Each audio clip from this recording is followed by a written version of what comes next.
ဒီနေ့အောက်တိုဘာလ3ရက်နေ့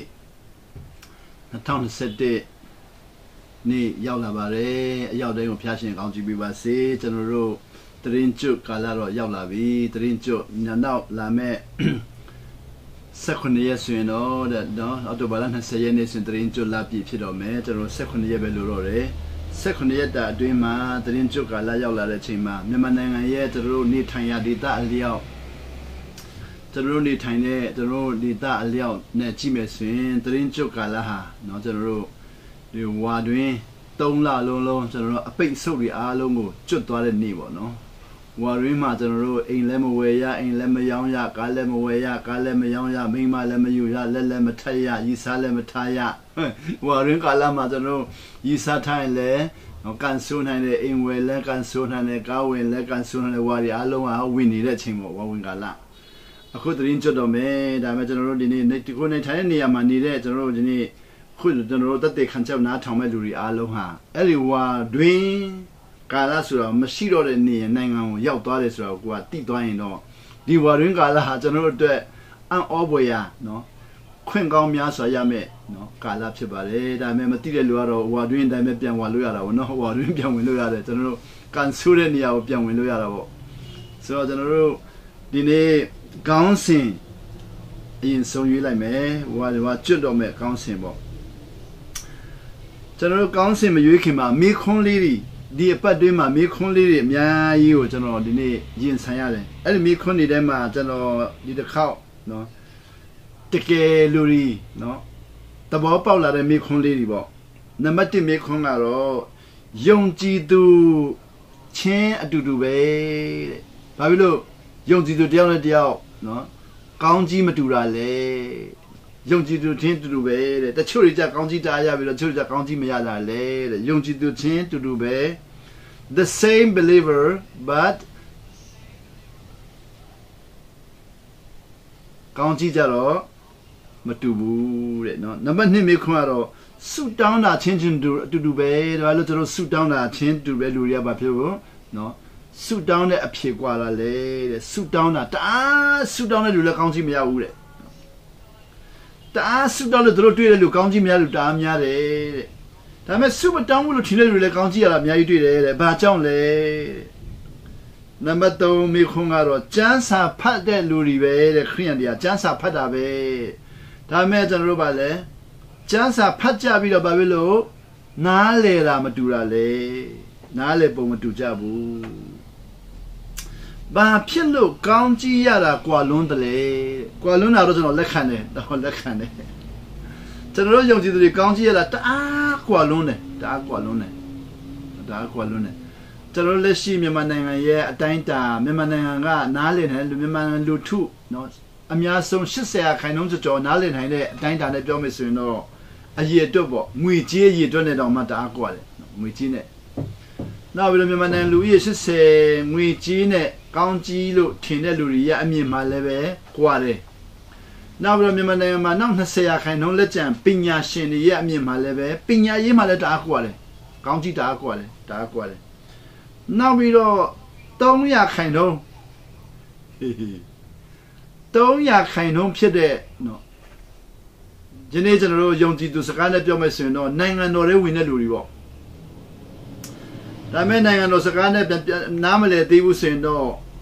မြန်မာနိုင်ငံရဲ့လက်ရှိပညာရေးနဲ့ပြောမယ်ဆိုရင်တော့အထူးအခွင့်အရေးရတဲ့လူတွေပေါ့အထူးအခွင့်အရေးရသွားတဲ့လူတွေကဘယ်သူတွေလဲတအားกว่าတယ်ကျွန်တော်ဒီနေ့တော့ကိုရီးယားနိုင်ငံသွားခဲ့တော့ကမေခွန်းလေးတစ်ခုနဲ့ဆက်မယ်ကျွန်တော်တို့1994တုန်းကဖိလစ်ပိုင်ကနေပြီးတော့ကိုရီးယားကိုသွားခွင့်ရတယ်ကျွန်တော်နဲ့ကျွန်တော်ဇနီးနဲ့ဖိလစ်ပိုင်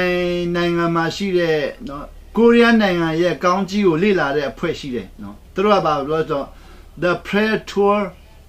of Korean နော် churches ဆိုပြီးတော့ the prayer tour of Korean churches ဖိလစ်ပိုင်နိုင်ငံသားတွေကကိုရီးယားကြီးတအားကောင်းကြီးရတယ်ဆိုတော့သူတို့သိတယ်မြန်မာနိုင်ငံသားတွေရောကျွန်တော်တို့သိတယ်လားတော့မသိဘူးလေနော်ကျွန်တော်တို့မြန်မာနိုင်ငံသားတွေရောပလင်ပွားနဲ့ဟောမယ်ဒါမဲ့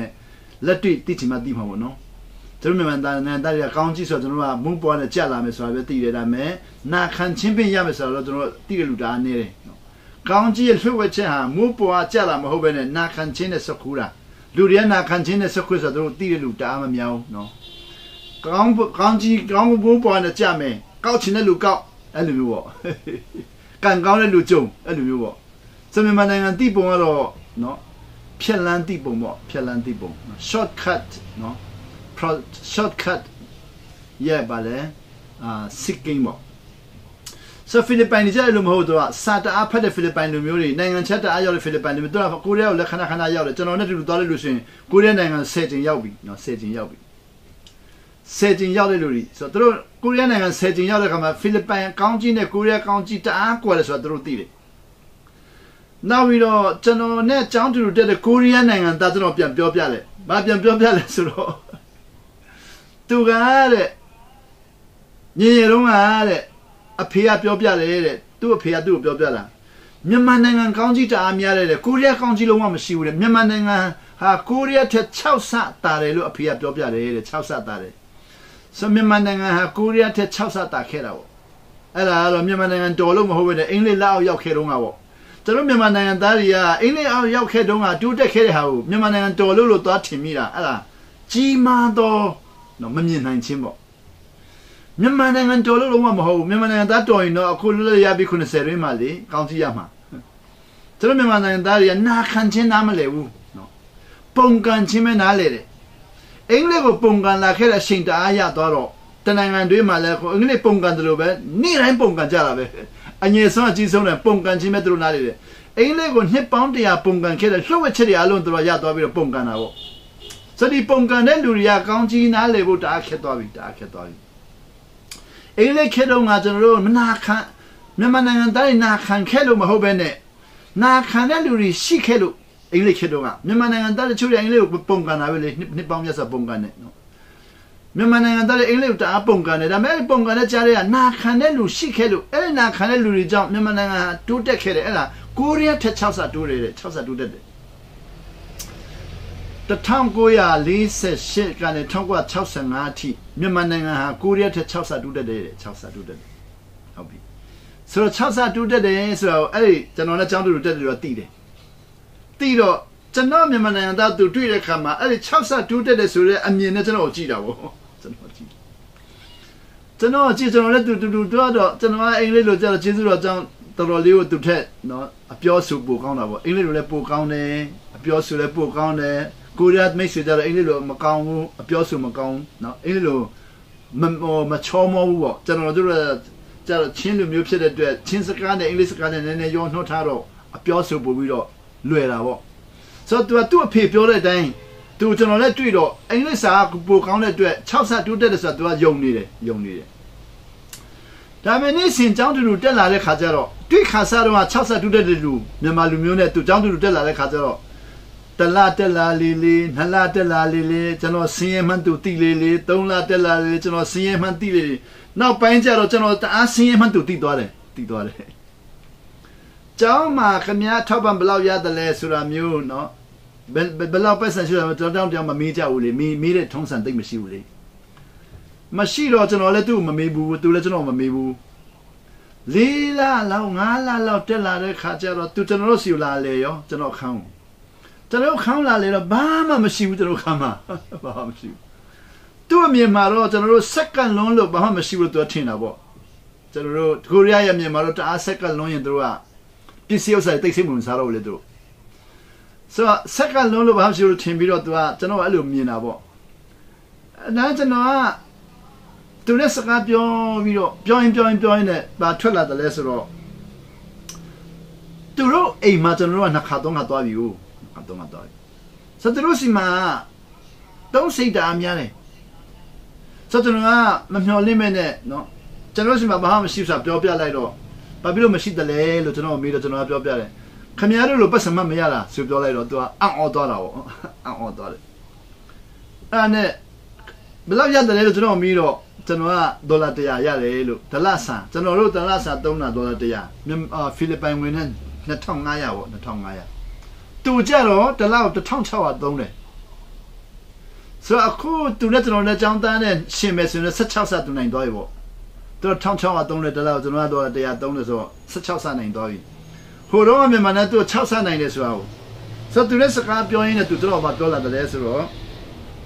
ကျွန်တော်ကွာဟာတဲ့အကြောင်းရင်းတွေကိုပြောလာတဲ့ခါမှာကျွန်တော်တို့မြန်မာနိုင်ငံသူလုံးဝမရောက်ဘူးပဲနဲ့ကျွန်တော်ကိုကြည့်ပြီးတော့ဘာပြောတယ်ဆိုတော့ခမရလုံးဝမနာခံဘူးကျွန်တော်ခမရလုံးဝမနာခံဘူးတဲ့ကျွန်တော်ကကျောင်းမှာဆိုရင်တအားနာခံတယ်လေမြန်မာနိုင်ငံသားတွေကကျောင်းမှာအပေါ်ရန်တအားနာခံတာဟုတ်နော်ကျွန်တော်ကျောင်းမှာဆရာဟုတ်ကဲ့ဆရာလက်ရည်လို့ဟုတ်ကဲ့ဆရာ sorry ပါကျွန်တော်မြန်မာနိုင်ငံကအပေါ်ရန်မှာတော့တအားနာခံတယ်ဒါပေမဲ့အထက်မှာလုံးဝမနာခံဘူးအဲ့ဒါမြန်မာနိုင်ငံရဲ့လက်ရှိဖြစ်ပြနော်ကျောင်းမှာလည်းဟုတ်ကဲ့ဆရာအပြင်ပန်းတရံပေါ့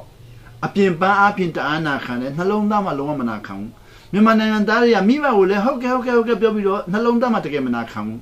ကျောင်းမှာလည်းဟုတ်ကဲ့ဖះကျောင်းမှာလည်းဆရာဟုတ်ကဲ့တကယ်မနာခံဘူးအဲ့ဒါမြန်မာနိုင်ငံရဲ့နှစ်ပေါင်း80မဟုတ်ဘူးအင်္ဂလိပ်ခေတ်ကလေးကဖြစ်လာတဲ့ဟာ1824လောက်ကလေးကဖြစ်လာတဲ့ဟာ1885မှာတော့မြန်မာနိုင်ငံအင်္ဂလိပ်လက်အောက်ရောက်သွားပြီဆိုတော့1885နေပြီးတော့ဖြစ်လာတဲ့ဟာဆိုတော့လူလိုက်ရပြီးနှစ်80မှာလည်းအဲ့ဒီဟာယောဂဆက်သွားတယ်ဆိုတော့ကျွန်တော်အဲ့ဒါမသိဘူးသူကကျွန်တော်တန်းပြောတယ်ခမမနာခံဘူးတဲ့ကျွန်တော်သူ့ပြန်ပြောကျောင်းမှာ तू ကမနာခံကျွန်တော်နာခံတာခမပဲမနာခံတာကျွန်တော်နာခံတယ်ဘယ်လိုလဲဆိုဘယ်လိုလဲလို့မေးတော့ခမကျောင်းမှာဆရာစကားပြောခမနားမထောင်ဘူးစာပဲဖတ်တယ်ကျွန်တော်နားထောင်တယ်ဆိုအော်အဲ့ဒါအပေါ်ရနာခံတာတဲ့အပေါ်ရနာခံတာနှလုံးသားမှာတော့ကျွန်တော်တကယ်နာခံတာတဲ့ဆက်ဆံမဖြစ်တဲ့ခါမှာ तू အမှတ်တရရတယ်ဆံမဖြစ် तू အမှတ်တရရတယ်ကျွန်တော်က85တို့ရဖို့တအားခက်တာပေါ့ဆိုတော့သူတကယ်နာခံတာနှလုံးသားမှာတော့နာခံတာကျွန်တော်ကအပြင်မှာပဲနာခံပြီးတော့နှလုံးသားထဲမဝင်နိုင်ဘူးဆိုတော့ဘာကွာတယ်လဲလို့မေးလာတဲ့ခါမှာခုနမေးခွန်းပေါ့ဖိလစ်ပိုင်ကောင်းကြီးနဲ့ကိုရီးယားကောင်းကြီးနဲ့တအားကွာတယ်အဲ့ဒီကိုရီးယားတင်ငယ်ချင်းတို့ပြန်ပြောပြတယ်နာခံချင်းဆွေးနွေးကျွန်တော်သဘောပေါက်လာတဲ့ခါကျတို့နဲ့ဆွေးနွေးလာတော့တော်တော်များဆွေးနွေးလာတဲ့ခါမှာကျွန်တော်ကရက်လေးဆက်စားရှောင်လာပြီးတော့ရက်လေးဆက်စားရှောင်ပြီးတော့နာခံချင်းသဘောပေါက်သွားတဲ့ခါမှာကျွန်တော်ကသူ့ကိုပြန်မေးတယ်ဒီလိုနာခံချင်းသဘောပေါက်လာတဲ့ကိုရီးယားနိုင်ငံကြာပြီလားလို့ပြန်မေးတော့သူကပြောတယ်ရက်လေးဆက်စားရှောင်ပြီးအသက်ရှင်တဲ့လူတော့မသိဘူးတဲ့တည်တဲ့လူတော့1000ရှိပြီတဲ့ကိုရီးယားနိုင်ငံမှာရက်လေးဆက်စားရှောင်ပြီးအသက်ရှင်တဲ့လူတော့သူမသိဘူးဘယ်နှယောက်ရှိတယ်မသိဘူးဒါပေမဲ့တည်တဲ့လူ1000ကျော်ပြီတဲ့သူတို့ကတည်တဲ့လူစင်းပဲဖမ်းနိုင်တယ်အသက်ရှင်တဲ့လူစင်းမဖမ်းနိုင်ဘူးဆိုအသက်ရှင်တဲ့လူကတော့တောင်းကရာပေါင်းများစွာရှိမှာပေါ့သူကအသက်ရှင်တဲ့လူတွေစင်းကိုလိုက်မကောက်ဘူးအသက်ရှင်တဲ့လူတွေကလည်းမပြောဘူးတည်တဲ့လူစင်းကိုသူတို့လိုက်ကောက်တယ်ဆိုတော့တည်တဲ့လူ1000ကျော်ပြီဆိုအစာရှောင်တဲ့နေရာမှာဇက်လေးဆက်ရှောင်တဲ့လူနော်တည်တဲ့လူ1000ကျော်ပြီနောက်ပြန်ပြောတယ်ကျန်းစာဖတ်တာပြန်ပြောတော့ကိုရီးယားနိုင်ငံမှာကျန်းစာဖတ်တဲ့လူများသလားလို့မေးဆွေးနွေးရတဲ့ခါမှာသူကပြောတယ်ကျန်းစာအခါပေါင်း100ကျော်အဆဆုံးကျန်းစာအဆဆုံးအခါပေါင်း100ကျော်ဖတ်တဲ့လူတွေသူတို့စရင်မသိဘူးတဲ့သူ့အမေတော်မားတယ်900ကျော်ပြီတဲ့သူ့အမေကကျန်းစာဖတ်တာအခါပေါင်း900ကျော်ပြီတဲ့ဆိုတော့သူ့အမေကမှုတော်ဆောင်မဟုတ်ဘူးလေမှုတော်ဆောင်မဟုတ်ဘူး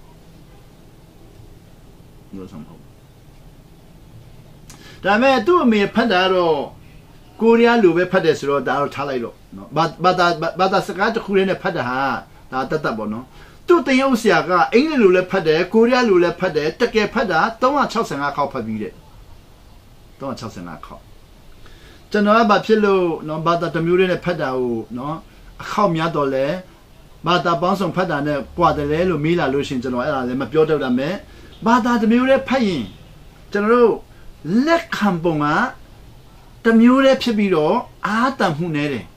ကျွန်တော်ဆိုအခုအင်္ဂလိပ်လိုဖတ်တယ်ဗမာလိုဖတ်တယ်ဟာခါလိုဖတ်တယ်နောက်ပြီးအင်္ဂလိပ်လိုလည်းမှလည်း version ပေါင်း9ခုလောက်ဖတ်တယ်9ခုလောက်ဖတ်တယ်ဆိုအဲ့လိုဖတ်တဲ့အခါမှာမတူဘူးလုံးဝမတူ NIV ဖတ်ပြီးတော့တခါလဲ King James ဆိုရင်မတူတော့ဘူး King James ဖတ်ပြီးတော့တခါလဲ RSV ဖတ်မတူတော့ဘူးဆိုတော့ခြာလပတ်လေလေးရှိတယ်ဒါမဲ့တော့ခြာလပတ်လေတဲ့ရှုပ်ပါလေမဖတ်ပဲနေရင်တော့ဒါတမျိုးပေါ့ဒါမဲ့အဲ့ဒီတို့မတူတဲ့ဟာကိုလေးစားတဲ့ရင်တို့ဘယ်နေရာမှာအောင်ဆရာကောင်းလို့ဆိုတို့ King James ကသူနားလေတဲ့ပိုက်ဒီမှာတအားကောင်းတယ်ဒါမဲ့သူနားမလေတဲ့ပိုက်တော့ကောင်းချင်မှကောင်းမှာပေါ့NIV လို့ခေါ်တယ် NIV သူနားလေတဲ့မှာတအားကောင်းတယ်နားမလေတဲ့မှာတော့ကောင်းတယ် မိသူတူတယောက်ကမှကျန်းစာအုပ်တအုပ်လုံးကိုအရသာရှိရှိနဲ့နားမလည်နိုင်ဘူးကိုနားလေတဲ့အပိုက်ဒီမှာတော့တအားကောင်းတယ်နားမလဲတဲ့ပိုက်တွေမှာတော့ပေါ့သွားတော့ပေါ့ဆိုတော့အဲ့ဒါမျိုးပြောချင်ဆိုစကလုံးပေါင်းများဆိုဘာသာပေါင်းများဆိုဖတ်တဲ့လူကနော်နားလဲတဲ့ပိုက်တွေမှာမတူတဲ့ဟာတွေအများကြီးရှိတာ哦ဒါပေမဲ့တစ်မျိုးလေးကြတော့3-4ခါလောက်ဖတ်ပြီးဆိုလွတ်ရတယ်လို့ဖြစ်သွားပြီးတော့လွတ်လေးနဲ့သွားလို့ရပြီလေကျွန်တော်တို့ချင်းပြည်နယ်မှာမရာကျွန်တော်တို့မရာလူမျိုးတွေကသူတို့ဗနာစကားနဲ့ကျန်းစာအုပ်ဖတ်လာတာနှစ်ပေါင်း100ရှိပြီသူတို့မရာစကားနဲ့ကျန်းစာဖတ်နှစ်ပေါင်း100ရှိတော့သူတို့ကျန်းစာတစ်ခေါက်ဖတ်ပြီးနှစ်ခေါက်ဖတ်တာတအားလွယ်သွားပြီလေ3ခေါက်ဖတ်တာတအားလွယ်သွားပြီလေဒါသူတို့စကားနဲ့ပဲနားလဲတယ်ဟာခါလို့နားမလဲတော့ဗမာလူနားမလဲတော့သူတို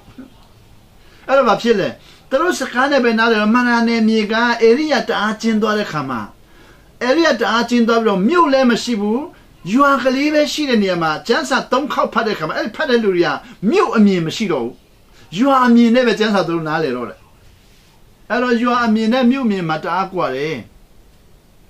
ကျွန်တော်တို့တက်ကတူတက်လာတော့မန္တလေးနဲ့ရန်ကုန်လုံးတအားကွာသွားတယ်လေမန္တလေးတက်ကတူတက်တဲ့လူနဲ့ရန်ကုန်တက်တဲ့လူအမြင်တအားကွာသွားတယ်အဲ့လိုမျိုးပေါ့အခုရန်ကုန်မှာတက်တဲ့လူနဲ့ဘန်ကောက်မှာတက်တဲ့လူလည်းမြင်ကွာသွားတယ်ဒါဆိုမြို့ကျယ်လေးအမြင်ကျယ်လေးပေါ့ဆိုရွာမှာကျန်းစာ3-4ခေါက်ဖတ်ပြီးတော့သူ့စကားနဲ့ဖတ်တဲ့လူနဲ့မြို့မှာကိုမြို့စကားနဲ့ဖတ်တဲ့လူနဲ့နောက်နိုင်ငံချမ်းမှာအင်းလေးလိုဖတ်တဲ့လူကအမြင်မှာကွာသွားတယ်လေစဉ်းစားပုံလည်းအများကြီးကွာသွားတယ်အဲ့ဒါကြောင့်ကိုရီးယားနဲ့ဖိလစ်ပိုင်ကအင်းလေးလိုဖတ်ပြီးမဲ့ကိုရီးယားကကိုရီးယားလိုဖတ်ပြီးမဲ့ဘာဖြစ်လို့ကွာတယ်လဲအဲ့ဒါအဲ့တကယ်ချင်းပြန်ပြောပြတယ်ကျွန်တော်ကိုရီးယားတွေဘယ်လောက်ထိမာနကြီးတယ်လဲဆိုတော့တဲ့ရက်လေးစားဆောင်တဲ့လူတေတဲ့လူ1000ကျော်ရှိလာတယ်ကျန်းစာခောက်300-400ဖတ်တဲ့လူများလာတယ်အစာဆောင်စုတောင်းများလာတယ်ကျန်းစာတို့သဘောပေါက်လာတဲ့ခါမှာအမြင်ကျယ်လာပြီးတော့တိုးတက်လာတယ်ဆိုအဲ့ဒါ1948လောက်ကနေစလာတယ်1948လောက်ကနေတော့ဆို1948ဆက်လာကျွန်တော်ကိုရီးယားတကယ်ရောက်သွားတဲ့ခါမှာတို့ရဲ့နော်ကိုရီးယားနိုင်ငံတိုးတက်ပုံတို့ပြတာ1901ကနေ1910ထိသူတို့ခက်ကလာတစ်ခုပေါ့10စုနှစ်ပေါ့အဲ့ဒါတတ်ပြတယ်1910ကနေပြီး20အထိတတ်ပြတယ်1920ကနေပြီး30အထိတတ်ပြတယ်1930နဲ့40အထိတတ်ပြတယ်40နဲ့50အထိတတ်ပြတယ်50နဲ့60နဲ့90 90နဲ့80အဲ့လိုပြတာပေါ့ကျွန်တော်က94မှာရောက်လာဘူးဆိုတော့90အထိပြတယ်ဆိုတော့1910နဲ့ပြီး40အထိ1930ကျော်အထိပေါ့ကျွန်တော်ဘယ်လောက်ထိမတူတဲ့ဆိုတော့ကျွန်တော်ချင်းလူမျိုးနဲ့တူတယ်အခုကျွန်တော်ချင်းတောင်ရဲ့ပုံစံအကုန်လုံးတူတယ်သူတို့အိမ်ဆောက်တာလည်းကျွန်တော်ချင်းတောင်ရဲ့အိမ်ကြီးနဲ့တူတယ်ပြောင်းဘူးသူတို့ခြီတဲ့ပုံလည်းချင်းတွေခြီပုံလည်းအကုန်လုံးတူတယ်ပြောင်းဘူးခြီပုံကစနောက်မောင်းထောင်းပုံကစချင်းတွေလည်းအကုန်လုံးတူတယ်အဲ့ဒါကိုဖိလစ်ပိုင်လူမျိုးတွေကတွားကြည့်တော့ကျွန်တော်တို့တွားကြည့်တော့ဖိလစ်ပိုင်လူတွေအော်ပြီးတော့ဓာတ်ပုံတွေပါရိုက်နောက်ဘူးတွေပါရေးသူတို့တောင်းဘူးခြီပုံလေးတွေသူတို့မောင်းထောင်းပုံလေးတွေသူတို့တဲဆိုသူတို့ရေးကြတယ်ကျွန်တော်တို့သူကဘာလဲဗန်နဲ့ကျွန်တော်ဗန်လို့နဲ့ဖိလစ်ပိုင်ခေါ်တော့ဘာလို့မရေးတယ်လဲကျွန်တော်ချင်းတောင်နဲ့တူလို့မရေးတော့လားအကုန်လုံးတူတယ်လို့မောင်းထောင်းပုံလဲတူတယ်ပြောင်းဘူးလှုပ်ပုံလဲတူတယ်ပြောင်းဘူးအချောက်လှမ်းပုံလဲတူတယ်တဲတွေလည်းအကုန်လုံးချင်းတွေပုံစံတယ်ပဲလို့ပြောတော့အော်အဲ့လိုလားတဲ့အေးဆို1940ထိတို့ကအဲ့လိုမတိုးတက်ဘူးလို့ပြောချင်တာမဟုတ်ဘဲနဲ့နော်သူတို့စဉ်းစားပုံတွေနော်ကျွန်တော်တို့ဟိုလုံးကရှေးဟောင်းလူမျိုးတွေစဉ်းစားပုံနဲ့တူတော့မယ်ဒါပေမဲ့1940နောက်ပိုင်းမှာတော့ဖြစ်လဲအစာရှောင်စုတောင်းလူများလာတယ်ကျန်းစာဖက်လူများလာတဲ့ခါမှာသူက transformation ဖြစ်လာတယ်ပြောင်းလဲမှုဖြစ်လာပြီးတော့1960လောက်မှာတအားပြောင်းလဲလာတယ်1990မှာတော့ကဘာကြီးကိုပြိုင်တော့မယ်အဲ့လိုသူကစကဘာကြီးကိုပြိုင်တော့မယ်လို့သူပြောတဲ့ခါမှာဒီနေ့ကျွန်တော်မြန်မာနိုင်ငံပြောသလိုပေါ့မြန်မာနိုင်ငံကတော့အခုလက်ရှိကျွန်တော်လက်ရှိကြုံတွေ့တာပေါ့အခုကျွန်တော်ကြုံတွေ့တာမြန်မာနိုင်ငံမှာအခုတိုက်ပွဲဖြစ်နေတာပေါ့မြန်မာနိုင်ငံတိုက်ပွဲဖြစ်နေတဲ့ဟာသူကကဘာကြီးပြိုင်ဖို့ဆိုတာလည်းမဟုတ်ဘူးအာရှပြိုင်ဖို့ဆိုတာလည်းမဟုတ်ဘူးအာရှတောင်အာရှပြိုင်ဖို့ဆိုတာလည်းမဟုတ်ဘူးမြန်မာနိုင်ငံပြိုင်ဖို့ဆိုတာလည်းမဟုတ်ဘူးကိုယ့်အချင်းချင်းတတ်မယ်ဆိုတာပဲဖြစ်နေဟုတ်ဒီလူတွေဒီကျွန်တော်အတွေးခေါ်တော့ဟိုကိုရီးယားတော့အဲ့လိုမျိုးမရှိတော့ဘူးနော်သူတို့က1990ရောက်လာခါမှာကဘာကြီးပြိုင်တော့မယ်ဘယ်လိုပြိုင်မလဲဆိုတော့တနက်ဝယ်ပြီးတော့ပြိုင်တာမျိုးလက်နဲ့ဝယ်ပြီးတော့ပြိုင်တာမျိုးတရုတ်အတွေးခေါ်မျိုးမဟုတ်ဘဲနဲ့စာပေနဲ့ကျန်းစာဖတ်ပြီးတော့ပညာရှာပြီးတော့ပြိုင်မယ်လို့သူတို့ဆုံးဖြတ်ချက်ချလာတယ်ဆိုတော့ဖိလစ်ပိုင်တို့ကတော့အဲ့လိုမျိုးမရှိဘူးဖိလစ်ပိုင်ကကဘာကြီးကိုပြိုင်လို့ဆိုတာမရှိဘူးသူကဖိလစ်ပိုင်ကဘယ်လိုမြင်စစ်တော့ကဘာကြီးတစ်ခုလုံးနဲ့အကူအညီထောက်ပံ့ယူမယ်ဆိုတဲ့တွေးခေါ်ရှိတာဖိလစ်ပိုင်ကကျွန်တော်တို့ကြောင်းတက်တဲ့1994ထိလေနိုင်ငံခြားထောက်ပံ့မဲ့မြင်ခူတာ ဖိလစ်ပိုင်ကကျွန်တော်ကြောင်းမှာဆိုရင်နိုင်ငံခြားထောက်ပံ့မဲ့အကုန်လုံးဖြစ်ခေါ်တယ်တင်းရုပ်စီရရစနိုင်ငံခြားထောက်ပံ့ဖြစ်ခေါ်နေတာဖိလစ်ပိုင်ကကိုရီးယားမဟုတ်1990မှာကဘာကြီးပြိုင်တော့မယ်အခုကျွန်တော်နဲ့သူတို့ကြောင်းတက်တယ်လို့ရတင်းရုပ်စီရဆိုရင်1969မှာအတင်းတော်စတာ9ယောက်နဲ့စတာအဲ့ဒါကိုသူ့တင်းတော်က9ယောက်နဲ့စတာ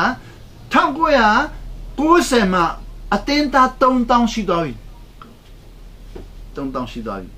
သူတို့ကစတာတိတိလေးနဲ့ပဲအကုန်လုံးစတာအများကြီးနဲ့မစဘူးတခါလဲစီယုံရေးတွေပဲမဝင်ဘူးသူကလူထောက်ပြီးကျန်းစာဖတ်ပြီးသူတို့စတာပဲကျွန်တော်တို့မြန်မာနိုင်ငံမှာတော့လူထောက်ပြီးကျန်းစာဖတ်ပြီးစတာမျိုးကြတော့တင်ပေးမဲ့လို့မရှိသေးတော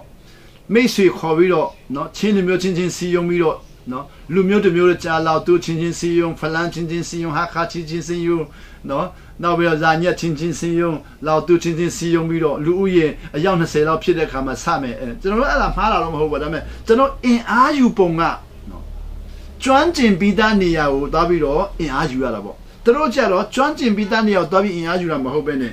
ဒုထောက်ပြီးတော့အစာရှောင်ပြီးတော့ကျန်းစာဖတ်ပြီးတော့သူတို့စတာအဲ့ဒီဟာ1990လောက်မှသူတို့ရနေပြီရနေ90လောက်မှရ1980မှာတော့ပေါ်ယုံကြီးချိုးတော်တို့ဖြစ်လာပြီလေပေါ်ယုံကြီးချိုးတို့နော်ဒေါက်တာကီတောင်ကင်းတို့အများကြီးပဲတင်ရုံဆရာကြီးတင်ရုံဆရာကဘာကြီးကိုအပြိုင်နော်ဆုတောင်းပြီးတော့နော်ကျန်းစာဖတ်ပြီးတော့စာအုပ်ဖတ်ပြီးတော့နော်လူတွေရောထောက်ပံ့ပေးပြီးတော့တစ်ကမ္ဘာလုံးထောက်ပံ့ပြီးတော့ကမ္ဘာရဲ့ပြန်တော့ထောက်လာတဲ့လူတွေကအယောက်20ကျော်လာပြီကျွန်တော်တို့90မှာတွားလိလာတာကိုရီးယားနိုင်ငံရဲ့နော်အသင်းတော်ကမ္ဘာအသင်းတော်အကြီးဆုံး25ပါးမှာကိုရီးယားမှာ73ပါးရှိတယ်တဲ့ကမ္ဘာအသင်းတော်အကြီးဆုံး25ပါးတို့ရှာတဲ့နေရာမှာကိုရီးယားမှာ73ပါးဆိုတော့တခြားကမ္ဘာမှာ12ပါးပဲကျန်တယ်ပေါ့အဲ့ဒီ73ပါးတော့ကျွန်တော်တို့က10ပါးကိုတွားလိလာတာကမ္ဘာအသင်းတော်အကြီးဆုံး10ပါးကိုတွားလိလာတာကမ္ဘာအကြီးဆုံးအသင်းတော်25ပါးထဲမှာ73ပါးကိုရီးယားမှာရှိတယ်ဆိုတော့အဲ့ဒီ73ပါးထဲမှာ10ပါးတွားလိလာတော့တငယ်ချင်းနဲ့အဲ့ဒါကိုပြောပြတော့တငယ်ချင်းပါပြောဆိုကျွန်တော်ကိုရီးယားတွေရတဲ့1985ရောက်လာခံပါတဲ့နော်ဂျပန်ကိုမပြိုင်တော့ဘူးတဲ့ဆွစ်ဇာလန်ကိုပြိုင်တော့မယ်လို့သူတို့ပြောတယ်တဲ့သူတို့ကဂျပန်ကိုလုံးဝမပြိုင်တော့ဘူးဂျပန်ကိုသူတို့ကကြော်ပြီလို့သတ်မှတ်တယ်ဂျပန်ကိုမပြိုင်ချင်တော့ဘူးဆွစ်ဇာလန်ကိုပြိုင်မယ်လို့သူတို့ကြေညာတယ်1995မှာ85မှာဆွစ်ဇာလန်ပြိုင်မယ်သူတို့ကြေညာပြီးတော့ဘာလုပ်လဲကိုရီးယားမှာရှိတဲ့ကောင်းကြီးရတော့အသင်းတော်နဲ့ကောင်းရတော့သူတွေအလုံးဆွစ်ဇာလန်ကိုပဲသွားတော့တယ်ဂျပန်မသွားတော့ဘူးဂျပန်သိမ့်မသွားတော့ဘူးဂျပန်သွားလာတော့သူတို့ကတအားနီးတာဟုတ်နော်ကိုရီးယားနဲ့ဂျပန်သူကမနေ့ဖေးသွားတော့ညနေပြန်လာတယ်အဲ့လိုသွားတာပေါ့သူကကိုရီးယားလူမျိုးတချို့တွေမနေ့မှာဂျပန်ကိုဖေးသွားတော့တယ်ညနေပိုင်းမှပြန်လာလို့ရတယ်သူတို့ကတအားနီးတာဟုတ်နော်ကျွန်တော်တို့ဘန်ကောက်နဲ့ရန်ကုန်လူပေါ့ဘန်ကောက်ရန်ကုန်လားကျွန်တော်တို့ဘန်ကောက်ရန်ကုန်လည်းမြန်မာနိုင်ငံသားတွေကောင်းကြီးတကယ်ရရင်ဘန်ကောက်မှာလည်းဖေးသွားတော့ပြန်လာလို့ရတယ်ဒါကျွန်တော်တို့ကအခုကဘန်ကောက်သွားဖို့ဆိုရင်ပါလေတကယ်ကောင်းကြီးရတဲ့လူတွေပဲတွားရမယ်ပုံစံမျိုးဖြစ်နေတာဟုတ်လက်ဖေးသွားတော့မျိုးတော့မဖြစ်နိုင်ဘူးလေဖြစ်နိုင်အဲ့ဒါကျွန်တော်ကောင်းကြီးမှနားမလဲသေးတာဆိုတော့ကိုရီးယားနိုင်ငံကဆွစ်ဇာလန်ကိုတွားပြီးတော့နော်ဖီလစ်ပိုင်ဘယ်လိုပြိုင်မလဲဘယ်လိုနိုင်မလဲဆိုတော့သူတို့တွားပြီးတော့တွားတဲ့ခါမှာတဲ့1992မှာဖီလစ်ပိုင်မှာအကျဉ်းဆွစ်ဇာလန်ကိုအကျဉ်းပေါင်းများစွာတွားတဲ့လူတယောက်တင်းဦးဆရာတယောက်ကတွားတွေ့ရှိရပါတွားတွေ့ရှိတယ်တော့ကျွန်တော်တို့ကိုရီးယားလူမျိုးကဆွစ်ဇာလန်ကိုပြိုင်မယ်ဆိုတာတဲ့နော်ဖြက်လန်းဖြစ်တယ်လို့ပြောတယ်တဲ့ဖြက်လန်းဖြစ်တယ်ဘာဖြစ်လို့လဲဆိုတော့သူတို့ကတဲ့ကောင်းကြီးရလာတာနှစ်ပေါင်း400ဖြစ်သွားပြီတဲ့နှစ်ပေါင်း400ဆွစ်ဇာလန်ကကောင်းကြီးရလာနှစ်ပေါင်း400ဖြစ်သွားတော့တဲ့ကျွန်တော်ကိုရီးယားပြိုင်တဲ့ခါမှာတဲ့အပေါ်ရမဲပြိုင်လို့ရတယ်အထဲကိုပြိုင်လို့မရဘူးအထဲတကယ်ရောက်သွားတဲ့ခါသူတို့ကအရင်နှစ်တာကောင်းသွားတယ်တဲ့ကိုရီးယားကသူတို့နှစ်20 30တွင်းမှာမှီမှာမဟုတ်ဘူးတဲ့ဆိုတော့1994မှာသူတို့ပြောတယ်လားအခုနှစ်30တော့မပြည့်သေးဘူး28နှစ်လောက်ပြည့်လာပြီပေါ့ကျွန်တော်တို့တွေ့လာတာ28နှစ်ကျွန်တော်တကယ်ကျွန်တော်တို့ကွဲလာ28နှစ်ရှိပြီလေ28နှစ်ရောက်တော့ကျွန်တော်တို့ဖီလစ်ပိုင်လက်ဆွစ်ဇာလန်နိုင်ငံရောက်သွားတယ်ကိုရီးယားလည်းရောက်တယ်ဆွစ်ဇာလန်လည်းရောက်တယ်ဘာကွာတယ်လဲဆိုတော့ဆွစ်ဇာလန်နိုင်ငံရဲ့ကောင်းကြီးဟာအခု10ချက်ရှိတယ်10ချက်အဲ့ဒီ10ချက်ဟာအခုထိမပြတ်သေးဘူးဆွစ်ဇာလန်ကောင်းကြီး10ချက်မပြတ်သေးဘူးကိုရီးယားကအဲ့10ချက်မရသေးဘူးဆွစ်ဇာလန်ကိုရီးယားကောင်းကြီးအခုထိအဲ့ဒီ10ချက်ကိုသူမရသေးဘူးကိုရီးယားနဲ့ကမ္ဘာပေါ်မှာဒီကောင်းကြီး10ချက်ကိုနော်မရသေးဘူးဆွစ်ဇာလန်က10ချက်ရထားပြီးပြီအခုမပြုတ်သေးဘူးကြည်စမ်းခဲ့အဲ့ဒါဒီနေ့ကျွန်တော်ကောင်းဆင်ပါလို့ဆိုတော့ဒါရီအားလုံးဟာတဲ့ တခင်ခရစ်တော်ပြောပြီးသားပဲဒါပေမဲ့ယုံကြည်သူတွေအားလုံးကယုံကြည်ခြင်းတူတူဘာဖြစ်လို့မတူတာလဲဆုတောင်းတာချင်းတူတူဘာဖြစ်လို့မတူတာလဲကျမ်းစာဖတ်တာချင်းတူတူဘာဖြစ်လို့မတူတာလဲဆိုတော့ဒီနေ့ကိုတော့ပြောတဲ့စကားလုံးပြန်ပြောမယ်ဆိုရင်တော့ဒါဒီအားလုံးရဲ့ကွာဟချက်ရဲ့နော်ရှိဝချက်ထဲမှာတဲ့ကြီးမားသောတကူရီပိုင်ဆိုင်ခြင်းဟာတဲ့ only by prayer and fasting ကိုတော့ပြောတယ်နော်ကိုတော့က only by prayer and fasting လို့ပြောတဲ့ခါမှာ and ဆိုတာအင်္ဂလိပ်လိုနော် and ဆိုတာဂရိတ်လိုကြတော့ထိုထေတဲ့ထိုထေဆိုပါဆိုဆုတောင်းခြင်းနဲ့အစာရှောင်ခြင်းဖြင့်တာဆို only တာရနိုင်တယ်ဆိုတာဆိုကြတဲ့တခြားနည်းလမ်းနဲ့မရနိုင်တော့တခြားနည်းလမ်းတွေနဲ့ရှာလို့ရကုန်လေဆုတောင်းခြင်းနဲ့အစာရှောင်ခြင်းဖြင့်တာရနိုင်တယ်ဆိုတော့ဆုတောင်းခြင်းအစာရှောင်ခြင်းဖြင့်တာလည်းမှာ and ဆိုတဲ့မြင့်ဆိုတာဂရိတ်လိုထိုထေတဲ့အဲ့တော့အခုကိုရီးယားလည်းကျွန်တော်ရှင်းပြတယ်ကျွန်တော်လည်းကိုရီးယားနိုင်ငံရောက်မှသဘောပေါက်တာမြန်မာနိုင်ငံမှာတော့သဘောမပေါက်ဘူးပေါ့အခုချိန်ထိလည်းမြန်မာနိုင်ငံမှာအဲ့လိုသဘောပေါက်အောင်ရှင်းပြမယ်လို့လည်းကျွန်တော်မတွေ့သေးဘူးပေါ့နော်တခင်ခရစ်တော်တွဲထားတဲ့အရာကိုဖြုတ်လိုက်လို့ရှင်တဲ့ဖြုတ်လိုက်လို့ရှင်ဖယားသခင်တွဲထားတဲ့အရာကိုဖြုတ်လိုက်လို့ရှင်တဲ့အဲ့ဒီတွဲထားလို့ရတဲ့ကောင်းကြီးကိုမရတော့ဘူးဖြုတ်လိုက်တော့ကြောင့်တွဲတဲ့ကောင်းကြီးကိုမရတော့ဆိုတော့မြန်မာစကားနဲ့ပြောကြည့်မယ်နော်မြန်မာစကားနဲ့ကောင်းတဲ့ပန်းဆိုတာရှိတယ်ကောင်းနှင့်ပန်းတဲ့ဆိုတော့မြန်မာငွေချက်ထဲမှာကောင်းတဲ့ပန်းတွဲထားတယ်အဲ့ဒါ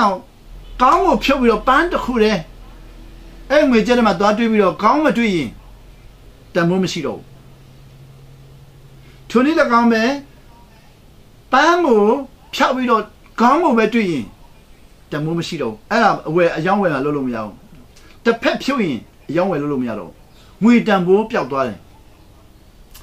နှစ်ဖက်ကိုတွဲလိုက်တော့ကြောင့်တစ်ဖက်တည်းဖြုတ်လို့မရဘူးဆိုတော့တစ်ဖက်တည်းဖြုတ်လို့ရရင်တော့မှတန်ဖိုးကမရှိတော့ဘူး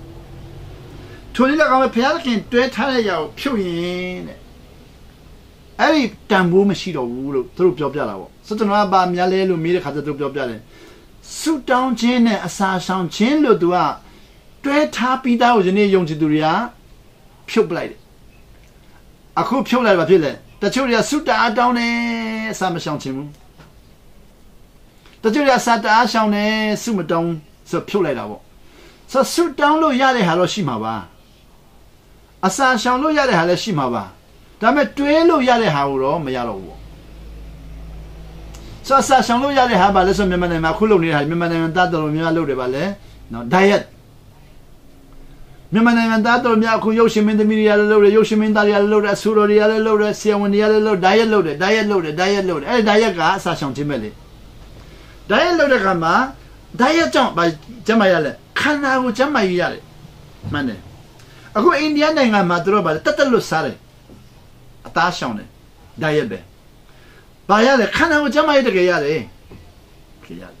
ဒါမဲ့ဆုတောင်းခြင်းဖြုတ်လိုက်တယ်ကျွန်တော်ခရိယန်တွေကြတော့လဲဆုတောင်းတယ်စာမရှောင်ဆုတောင်းတာရတာရှိမှာပါပဲသူတို့တောင်းတာသူတို့ရမှာပေါ့သူတို့တောင်းတာသူတို့ရမှာပေါ့ဒါမဲ့ဆုတောင်းခြင်းစာရှောင်ခြင်းရတယ်ဟာလို့သူတို့မရတော့ဆိုတော့ကျွန်တော်လည်းဒါရီကိုတဖြည်းဖြည်းနဲ့သဘောပေါက်လာတဲ့ခါမှာအော်သွားတာဒီအများကြီးပဲလေအော်သွားတာအများကြီးပဲဆိုတော့ကျွန်တော်တို့အခုဆုတောင်းခြင်းနဲ့စာရှောင်ခြင်းမတွဲပဲနဲ့ဆုတောင်းခြင်းတစ်ခုတည်းနဲ့လုံလာခဲ့တဲ့အရာတွေအများကြီးရှိတာပေါ့နော်အခုကျွန်တော်ပြောကြည့်မယ်ကျွန်တော်1982ခုနှစ်မှာဘောနဂင်ဖြစ်သွားတယ်ဖယားသားဖြစ်သွားတယ်ဒါပေမဲ့ဖယားသားဖြစ်တဲ့ဆိုပတ်စံနဲ့တော့အမြဲတမ်းပြောတယ်ကျွန်တော်ဖယားသားပဲပြောတာမဲ့ဖယားကအဖေလို့အမြဲတမ်းခေါ်ရတာမဲ့ဖယားသားရဲ့ quality ကိုနားမလည်ဘူးဖယားသားတွေဘာပိုင်တယ်ဆိုတာမသိဘူးပေါ့တဘောတရားကတော့တထေးသားနဲ့ဆင်းရဲသားဆိုတာမျိုးပေါ့ကျွန်တော်ကဆင်းရဲသားလိုပဲမြင်နေတယ်ဖယားသားတထေးသားဖြစ်မှကိုယ်ကိုမသိဘူးပေါ့ကိုယ်ကိုမသိဘူးကျွန်တော်ကိုသိတာကျွန်တော်တို့ရွာမှာကျွန်တော်အဖေကရွာတကြီးဆိုတော့အဖေသားဖြစ်တာတော့ကောင်းသိတယ်ရွာတကြီးသားချင်းစကားနဲ့ပြောလို့ဆော်ဘွားသားပေါ့ကျွန်တော်တို့ရွာမှာအဖေကဆော်ဘွားဆိုတော့ကျွန်တော်ကဆော်ဘွားသားတော့ကောင်းကောင်းနားလေတယ်နားလေလုံးလို့နော်အဖေကိုတွေ့ရင်တအားထင်ကြီးတယ်ကျွန်တော်လည်းအဖေသားဆိုတအားထင်ကြီးတယ်နော် So, General Yamaro, General Pines and the Alona, the Atinji, the Go to Atinji, Dame Payata Pilla, Payata, and ye Pines I move, Takuri Alo, Matiben, a Pita Lubenida. So Pita Suro, General Yaga, not Chimping, you are to your area, you are Tasuro. Kabayima, Doppio, Bama Machiroli, young on the Bubasan on Machiroli. You are the Gia Daria, young on the Duma, no? Takado Dedekama, Pasan Domoro Machiroli. Tell you are Machine, you are Maro Hoda. Dame 2 years in Angata Anero, the Anere. Nang Chajam Demesuno, Matonero, Matonero. Ella John Philip and Majam Dedekama, in Apasan the Piama, Mapinero. Philip Maro, Nang and Chaya, top and the Vetayaro. General the knee, no, lean hit the killer, no. Nimam winner Jomas and Dane here, no. I don't know, the road killer Dane here at Amia Lune, no. I cook him Maro, Dane town out of him. Dane town out of him. So, I cook at Dane town pool. Mibaga, people Mabione, machine, Mulo, one machine, 0. Payada can't tap pillow, dial adoption, and I'll go on Matthew. A pig dazzler, 10 down. Can I wait a pay a person who went it? Win ye up, Payada pick a pay a person, I don't know. Did the last of the I met the cat upon my bow. Oh, Nang and Chada, I'm going to count the Ayalo Pida, no. Throw Pida, Monsa Mona, we sang in elevator now. I mean, do, hobby. So long. Philip and Milo, Sasha, I come about 3 years. Ah, Pinta, ne. So, ballet. Mila Kama. Every jumper who has Dr. Roshin Madekais, second and ye second set of Paloshin, no. I think they allow Papi Manale Roshin Shimaba, no. The Papi Nale Roshimaba, no. Nale Bomadu. Balole, so every particular pioneer Nia Shide. I Nia now will context for our context of Unu Sakana Biome. Gentlemen, context of Unua Badabiane. Unua Balubian, context surare, no? A chain, a car, Nia, Dida, Tana, a Liao, and a context of Dory. So, you must do the context at the Lone Modo, context, the Lone Modo, Mimalubadam, a chain, a car, Nia, Dida, Tana, a Liao. A Liao, a Liao. So a chair car near the Datana Liao. So there's a long context near Doji, good at the concrete of Pure Nia, Pure a chain, Pure a chain, Pure a car, Pure Nia, Pure Lita, a Liaone, Chilo Shane. Nasu Mount Torenia Matubiola. So Luria, Nasu Mount Tobe, Pure Lut, $1,000,000. ဒီနေ့စာဆောင်ဆူတောင်းတာကျွန်တော်တက်တည်ခံတဲ့ခါမှာလူတွေကကျွန်တော်မေးတယ်ဆရာကျွန်တော်တို့နတ်ဆိုးမောင်းထုတ်ပေးပါကျွန်တော်အခုနော်ကျေးဇူးတော်အကြောင်းချင်းပြည်နယ်သွားတယ်ရှမ်းပြည်နယ်သွားတယ်နော်ကချင်ပြည်နယ်သွားတယ်နိုင်ငံခြားသွားတယ်သွားတဲ့နေရာတွေမှာလူတွေကျွန်တော်ဘာပြောဆိုဆရာဘဦးကနတ်ဆိုးမောင်းထုတ်သူအဲ့လိုမြင်တာပေါ့ဆရာကျွန်တော်တို့နတ်ဆိုးမောင်းထုတ်ပေးပါတဲ့ကျွန်တော်ကဘာဖြစ်လို့လဲကျွန်တော်ကနတ်ဆိုးမောင်းထုတ်တဲ့နော်ကန်ထိုက်တာလည်းမဟုတ်နော်နတ်ဆိုးမောင်းထုတ်တဲ့နတ်ဆရာလည်းမဟုတ်ဘာဖြစ်လို့ထုတ်ပြရမလဲလို့မေးတော့ဆရာကရက်40စာရှောင်းလဲဆိုတော့နတ်ဆူမောင်းထုတ်လို့ရတယ်သူပြောတယ်။အော်ရက်40စာရှောင်းလို့နတ်ထူမောင်းထုတ်လို့မဟုတ်ဘူး။ဖယားသားဖြစ်တာသဘောပေါက်တဲ့လူတွေကမောင်းထုတ်လို့ရတယ်။ဖယားသားကအမိန့်ပေးရင်နတ်ဆူအလုံးထွက်တယ်။ကဲဆိုတော့မကူတော့ပြောတာကနတ်ဆူမောင်းထုတ်တယ်မှာတော့ပြောတယ်။စတနာစာရှောင်းတဲ့သူတွေပြောဆရာစာရှောင်းတယ်ဆိုတာနတ်ဆူမောင်းထုတ်ဖို့ပဲကောင်းတယ်တဲ့။ဟာအဲ့လိုဟုတ်လို့လားဆိုဟုတ်တယ်ဘယ်လိုလုပ်တည်ဒီမှာနတ်ဆုမောင်းထုတ်တယ်ဒါသူ့အချင်းသူ့ရဲ့အခါသူ့ရဲ့နေရာသူ့ရဲ့တတ်မှသူပြောတဲ့ဟာဒါပေမဲ့သူပြောတဲ့စကားလုံးကအချင်းအခါနေရာဒီတတ်နဲ့ပြောပြီးမဲ့သူစကားလုံးရဲ့တကူကအဲ့ဒီနေရာတွေ့မဟုတ်ဘူးအဲ့ဒါမှတွေ့လဲသူပြောတဲ့စကားလုံးပြောကြည့်မယ်တင်တော့ယုံကြည်ခြင်းမုံညင်းစီလောက်ရှိရင်အဲ့ဒီချင်းတွေ့မဟုတ်ဘူးနေရာတိုင်းမှာကြည့်ဒီစမ်းတင်တော့ယုံကြည်ခြင်းမုံညင်းစီလောက်ရှိဆိုတာအဲ့နေရာတွေ့မဟုတ်ဘူးတကဘာလုံးတွေ့နေရာတိုင်းမှာဆိုတော့ကျွန်တော်စဉ်းစားပုံလို့တယ်ကျွန်တော်ကနတ်ဆူမောင်းတဲ့နေရာလို့စဉ်းစားလိုက်ရင်အချင်းအခါနဲ့အဲ့ဒီ context အတွက်ဖြစ်သွားတယ်ဒါပေမဲ့ကိုတော့ပြောတာအဲ့ဒီနေရာအတွဲလို့သူမပြောဘူးယုံကြည်ခြင်းမုံညင်းစီလောက်ရှိရင်ပြောတယ်ယ用这些梦因西老西了，哎，你呀对么好？你呀对嘛？用这些梦因西老西，对吧？表嘞，မြန်မာ လိုကြတော့တင်တော့မလုံနိုင်တာရှိမှမဟုတ်ဘူးလို့ဘာသာပြန်ထားတယ်မတတ်နိုင်တာရှိမှအင်္ဂလိပ်ကြတယ်လို့မဟုတ်ဘူးတင်တော့ယုံကြည်ခြင်းမုံကြီးစီးလို့ရှိရင်တဲ့ခဲဘာသာစကားတစ်မျိုးနဲ့သုံးရင်တော့မြန်မာလိုသုံးရင်တော့တစ်မျိုးဖြစ်သွားပြီအင်္ဂလိပ်ကြတယ်လို့မဟုတ်ဘူး nothing will be impossible for you တဲ့ this thing will be လို့မပြောဘူး nothing လို့ပြောတယ်ဒီနေရာနဲ့ဆူမောင်းထုတ်တယ်လို့မပြောဘူးတကဘာလုံးမှာ nothing မဖြစ်နိုင်တာဘာမှမရှိဘူးအဲ့တော့မဖြစ်နိုင်တဲ့ဘာမှမရှိဆိုတာနတ်ဆုမောင်းထုတ်တဲ့နေရာတည်းမဟုတ်ဘူးမဖြစ်နိုင်တာဘာမှဆိုတာတကဘာလုံးအတွက်ဖြစ်သွားပြီအဲ့ဒါကြောင့်ကျွန်တော်စဉ်းစားပုံတအားလိုအပ်တယ်ကျွန်တော်တို့ကသူနေရာပြောတဲ့နေရာလေးကိုပဲပေါင်ခတ်ပြီးတော့သွားပြောလိုက်တဲ့ခါမှာတော့နတ်ဆုမောင်းထုတ်တာပေါ့ဒါပေမဲ့သူပြောချင်တဲ့ပြောသားစဉ်းစားလိုက်ရင်တကဘာလုံးအတွက် nothing will be impossible for you တဲ့နော်တင်တို့အတွက်မဖြစ်နိုင်တာဘာမှမရှိဘူးယုံကြည်ခြင်းမုံကြီးစီးလို့ရှိရင်တောင်ကိုရွှေ့ပါလို့ပြောရင်ရွှေ့မှာပဲပင်လယ်ထဲရောက်ပါလို့ပြောရင်ပြောမှာပဲ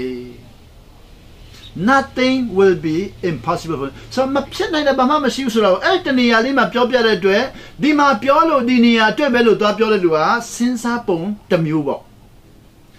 ဒီနတ်ဆိုးမောင်းထုတ်တဲ့နေရာမှာပြောတော့ကြောင့်နတ်ဆိုးမောင်းထုတ်ဖို့အတွက်ဆိုရစဉ်းစားပုံရဲ့မဖြစ်နိုင်တာဘာမှမရှိဘူးလို့ပြောတဲ့အတွက်တကဘာလုံးမှာမဖြစ်နိုင်မရှိဘူးလို့စဉ်းစားပုံနဲ့စဉ်းစားပုံမတူတော့ဘူးဆိုစဉ်းစားပုံမတူရင်အသုံးချပုံလည်းမတူတော့ကျွန်တော်ကြတော့တင်တော့ယုံကြည်ခြင်းပုံကြီးစီးလို့ရှိရင်မဖြစ်နိုင်တာဘာမှမရှိဘူးလို့စဉ်းစားတဲ့ခါမှာနတ်ဆိုးမောင်းထုတ်တဲ့နေရာအတွက်မဟုတ်ဘဲနဲ့ကျွန်တော်ဘဝအတွက်မဟုတ်ဘဲနဲ့တကဘာလုံးအတွက်သတ်မှတ်လိုက်ပြီဘာပဲကြုံယုံကြည်ခြင်းပုံကြီးစီးလို့နဲ့အကုန်ရမယ်အဲ့လိုယုံလိုက်ပြီယနေ့ကျွန်တော်ယုံကြည်သူတွေကယုံကြည်ခြင်းတအားကြီးတယ်လို့ပြောတယ်ခုကယုံကြည်ခြင်းအကြီးကြီးကိုစိတ်မဝင်စားဘူးမုံငင်းစီးတော့ပဲသူစိတ်ဝင်စားတာယုံကြည်ခြင်းကြီးတာကိုမမိတ်ဆက်ပေးဘူးယုံကြည်ခြင်းတသေးလေးကိုမိတ်ဆက်ပေးတာဒါပေမဲ့မဖြစ်နိုင်တာကိုမိတ်ဆက်ပေးတာသူက nothing will be အကုန်ဖြစ်နိုင်မယ်ဆိုတော့မိတ်ဆက်ပေးတာသူမိတ်ဆက်ပေးတာယုံကြည်ခြင်းတသေးလေးနဲ့အကုန်လုံးဖြစ်နိုင်မယ်လို့မိတ်ဆက်ပေးတာကျွန်တော်တို့ကျတော့ယုံကြည်ခြင်းအကြီးကြီးရှာပြီးတော့ဘာမှမဖြစ်နော်ဖြစ်နိုင်တာတအားနေတဲ့နေရာရောက်သွားတော့ပြောင်းပြန်သွားတယ်အဲ့ဒီမှာဆက်သွားတာကရှင်မသက်19အငယ်21မှာဒီလိုဟာမျိုးတွေရာတဲ့အဲ့ဒီလိုဖတ်ကြည့်မယ်နော် Jesus replied because you have so little faith တင်တို့ယုံကြည်ခြင်းတီလုံးအားကြီးတယ် truly I tell you တကယ်ပြောမယ် if you have faith as small as mustard seed မုံညင်းစီလောက်ယုံကြည်ခြင်းရှိလို့ရှင်တင်းငယ်တော့ယုံကြည်ခြင်းရှိရင်တဲ့ you can say to this mountain ဒီတောင်ကို move from here to there ရွှေ့လို့ပြော it will move ရွှေ့မယ်တဲ့ nothing will be impossible for you တင်တော့အတွက်မဖြစ်နိုင်တာဘာမှရှိမှာမဟုတ်ဘယ်လောက်နဲ့လဲယုံကြည်ခြင်းတည်တည်လေးနဲ့မုံညင်းစီလောက်နဲ့ but ဒါပေမဲ့ယုံကြည်ခြင်းမုံကြီးစီလို့ရဖို့အတွက်ဘာလို့လဲဆိုတော့ prayer and fasting လို့ရတယ်ယုံကြည်ခြင်းမုံကြီးစီလို့ရှိဖို့အတွက် prayer and fasting လို့ရတယ် but this kind can come out only by prayer and fasting ဒီလိုအရာတွေဟာဆုတောင်းခြင်းနဲ့အစာရှောင်ခြင်းနဲ့ပဲရနိုင်တယ်တခင်ခရစ်တော်ရက်40အစာရှောင်ပြီးနောက်နားလာတဲ့အခါမှာတန်ရှင်းသောဝိညာဉ်တော်သူ့ကိုဘယ်ကိုခေါ်သွားတယ်လဲဆိုတော့စုံစမ်းနှောက်ယှက်ခြင်းအကျွမ်းကျင်ဆုံးသောစာရန်စီခေါ်သွားတယ်။ဒီနေ့လောကမှာစုံစမ်းနှောက်ယှက်ခြင်းအကျွမ်းကျင်ဆုံးစာရန်မနာဘာလို့ပိုင်ခွင့်မှမရှိဘူးလိမ်ပိုင်လိမ်တယ်လိမ်ပိုင်ခွင့်တော့သူလုပ်တာပေါ့လိမ်တာပေါ့စာရမန်မှာဘာလို့ပိုင်ခွင့် authority ဘာမှမရှိဘူးလှည့်ဖျားတယ်အဲ့တော့တခင်ခရစ်တော်ကရှင်ယောဟန်ခန်းကြီး8အငယ်41 42 43 44မှာစာရဟာတဲ့မနစ်တနည်းအလိုမပြောကဘာဦးအဆက်ကလေးကအခုထိလိန်တာပဲသုံးတယ်တဲ့ကိုတော်ကသူ့အလုပ်မပေးဘူးဖယားသခင်ကစာရန်ကိုနော်တာဝန်ဝတ္တရားမပေးဘူးအလုပ်ဖြုတ်လိုက်ပြီလိန်တာပဲသုံးနိုင်တယ်ဆိုတော့ခင်ခရစ်တော်က ရက်လေးဆက်စားဆောင်ပြီးတဲ့ခါမှာဘာဖြစ်လို့ဖျားသခင်ဆာရန်ကိုလှုပ်သွားပြီးတာလဲအလုပ်ပေးတာမဟုတ်ဘူးလိန်နာကိုဆာရန်လိန်နာကိုအစမ်းတက်ခန္ဓာဆာရန်ကျွန်တော်လိန်နေတာဟာနော်ဖျားသခင်ကျွန်တော်အလုပ်ပေးနေတာမဟုတ်ဘူးအစမ်းတက်ခန္ဓာကျွန်တော်တို့ကျဆာရန်ကျွန်တော်လိန်လာတဲ့ခါမှာအလုပ်ပေးတဲ့ထင်ပြီးတော့သွားလုပ်လိုက်ရောနော်အစမ်းတက်ခန္ဓာလို့မထင်ဘူးပေါ့ဆာစမ်းတက်ခန္ဓာခါမှာဆာရန်သခင်ခရစ်တော်သွားစမ်းတက်တဲ့ခါမှာမဖြစ်နိုင်ဘူးဆိုတော့သူကစမ်းတဲ့ခါမှာအကုန်ဖြစ်နိုင်တယ်တကယ်ကြည့်တော့တွေ့ဆာရန်ဘာပြောလဲဖယားသားမဟုတ်ဘူးလားဆာရန်မေးတယ်လေ if you are the sons of God ဆာရန်တကယ်လို့ဖယားသားမှန်သူသိတယ်ဒါပေမဲ့ဘာလုပ်လဲဖယားသားမှန်သိပြီးတော့ကြိုက်တယ်လို့ခိုင်းတော့လားဆာရန်ဖယားသားလို့သူ့ကိုအတိမတ်ပြုလိုက်ပြီးတော့ခိုင်းတာကျွန်တော်တို့လည်းဆာရန်ကျွန်တော်ဖယားသားလို့လားအတိမတ်ပြုမှခိုင်းတော့မှာဆိုအခိုင်းခိုင်းရင်အဲ test ကိုရောဖယားသားမဟုတ်ဘူးလားတဲ့ဆာရန်မေးတယ်ဟုတ်ပါတယ်တဲ့ဖယားသားဟုတ်ရင်ကြောက်ခဲကိုမုံလုပ်ပြီးတော့စားခိုင်းလိုက်ပြီကျွန်တော်တို့ကိုရောတင်ပေးတာကကြောက်ခဲကိုမုံလုပ်ပြီးတော့ကိုပိုက်ဆာရင်ကြောက်ခဲကိုမုံလို့ပိုက်ဆာရင်ဆက်ကိုမုံလို့ပိုက်ဆာရင်ဘောပင်ကိုဖုံးလို့ပိုက်ဆာရင်ကြောက်ခဲကိုဖုံးလို့ပိုက်ဆာရင်ငရုတ်တီကိုဖုံးလို့မုံလုပ်ပြီးတော့နော်ကိုလိုချင်တိုင်းနော်အရာခတ်တဲ့ကိုနော်ဖယားခင်နာမတော်နဲ့ပြောင်းလဲခိုင်းပြီးတော့မိမိဆန္ဒဖြစ်ဖို့ဖယားခင်ကျွန်တော်တို့တင်တမ်းမပေးဘူးအဲ့ဒါဆန္ဒကလက်စားတာဖယားခင်ကျွန်တော်တင်တမ်းပေးတာပါလေလွတ်လွတ်လပ်လပ်နဲ့ဖယားစကားကိုနားထောင်ဖို့မိမိအလိုဆန္ဒအလျောက်အခိုင်မခံပဲနဲ့အဖြစ်အားပေးမခံပဲနဲ့မိမိဆန္ဒအလျောက်လွတ်လွတ်လပ်လပ်နဲ့ဖယားခင်စကားကိုနားခံဖို့ဆိုဆန္ဒအဲ့တော့သူကမိမိဆန္ဒပြေဝအောင်ကြောက်ခဲကိုမုတ်လို့ခိုင်းလိုက်တာကိုရောဘာပြောလဲလူဟာတဲ့မုံအားဖြင့်အသက်မရှင်ဘူးတဲ့ကဲဘိုက်မပြေဘူးလို့မပြောနော်ကျွန်တော်ကဘိုက်ပြေဖို့စိတ်ဝင်စားတယ်သူကဘိုက်ပြေဖို့စိတ်ဝင်စားဘူးကျွန်တော်ဒီနေ့ယုံကြည်သူတွေကပါလဲဘိုက်ဆိုင်ဘိုက်ပြေဖို့ပဲစိတ်ဝင်စားတယ်လက်တလောလိုအချက်ကိုပဲဖြစ်ချင်တယ်အသက်အတွက်စိတ်ဝင်စားဘူးတော့ဘိုက်ဖြစ်ချင်တဲ့ခါမှာအသက်ဆုံးရှုံးသွားအောင်ကိုရောပြောတယ်လူဟာတဲ့မုံအားဖြင့်ဘိုက်မပြေဘူးလို့မပြောဘူးမုံအားဖြင့်သက်မရှင်ဘူးတဲ့ဖယားသခင်နှုတ်ကထွက်သမျှစကလုံးအားဖြင့်သက်ရှင်တယ်တဲ့ဘိုက်ပြေဖို့တဲ့အသက်ရှင်မှုပူကြီးအစာရှောင်းတယ်ဆိုတာအသက်ရှင်ခြင်းကိုလိုက်ရှာနေတာအဲ့ဒါကြောင့်မဖြစ်နိုင်တာဘာမှရှိမှာမဟုတ်ဘူးတဲ့အဲ့ဒါပါလေကြောက်ခဲကိုမုံလို့တာကိုရောပြောချင်တာမဟုတ်ဘူးကြောက်ခဲကိုမုံမလုံနိုင်ဘူးလုံနိုင်လို့ကြောက်ခဲအဖြစ်မုံလုံတာကိုပြောချင်တာမဟုတ်ဘူးစုံစမ်းနောက်ဆက်ခြင်းကိုကနေပြီးတော့မခံယူတော့ပြောချင်တာကိုတော့အလိုနာခံရင်မဖြစ်နိုင်တဲ့ဘာမှမရှိဘူးပြောချင်တာဆိုတော့ဒီမှာမဖြစ်နိုင်တဲ့ဘာမှမရှိဘူးဒါပေမဲ့ဒါဒီအလုံးမှာအစာရှောင်ခြင်းနဲ့ဆူတောင်းခြင်းပင်ဖြစ်နိုင်တယ်ကဲကျွန်တော်1992ခုနှစ်မှာborn again ဖြစ်လာပြီးတော့အခု2022ခုနှစ်မှာကျွန်တော် born again ဖြစ်တာနှစ်ပေါင်း40လာနှစ်ပေါင်း50လာပြီးတော့နှစ်ပေါင်း50ပေါ့ဆိုကျွန်တော်တို့မြန်မာနိုင်ငံအခုချင်းပြည်နယ်မှာပို့ဆိုးတာပေါ့ချင်းပြည်နယ်ယုံကြည်သူတွေက jubilee တားစိတ်ဝင်စားတယ်လေ jubilee အဲ့တော့2020မှာကျွန်တော်နှစ်ပေါင်း50ဆိုတော့ born again ဖြစ်တာနှစ်ပေါင်း50 jubilee လောက်အောင်မှာပေါ့ဒါမဲ့ jubilee ဆိုတာ50ပြည့်တဲ့နော်50ပြည့်တဲ့အထိမ်းအမှတ်တော့ဟုတ်ပါတယ်ဒါမဲ့အတိတ်ပေက50ပြည့်တာကိုသူကျင်းပခိုင်းတာမဟုတ်ဘူး50ပြည့်ကျင်းပခိုင်းတာမဟုတ်ဘူး50ပြည့်တဲ့အချိန်မှာအကုန်လုံးခွင့်လွှတ်ခိုင်းတာခွင့်လွှတ်ခြင်းလက်ချံမရှိတဲ့အထိအကျွေးမတင်တဲ့ခွင့်လွှတ်ခိုင်းတာကျွန်တော်တို့ကြတော့ခွင့်လွှတ်ခိုင်းတဲ့ jubilee ကြီးကိုခွင့်မလွှတ်ဘဲနဲ့နော်50နှစ်အပြည့်ကိုပဲကျင်းပလိုက်ပြီးတော့ခွင့်လွှတ်ခြင်းကိုကြံခဲ့တာပေါ့အကုန်လုံးခွင့်လွှတ်ရပြီးတော့ဘယ်ဖြစ်နိုင်မလဲဒီမှာအစာရှောင်ခြင်းဆူတောင်းခြင်းအပြင်မဖြစ်နိုင်တာဘာမှမရှိဘူးကြည်စံခွင့်လွှတ်ခြင်းအကုန်လုံးခွင့်လွှတ်လို့ရတယ်အဲ့လိုမျိုးပေါ့ဆိုတော့1992ခုနှစ်မှာ born again ဖြစ်တော့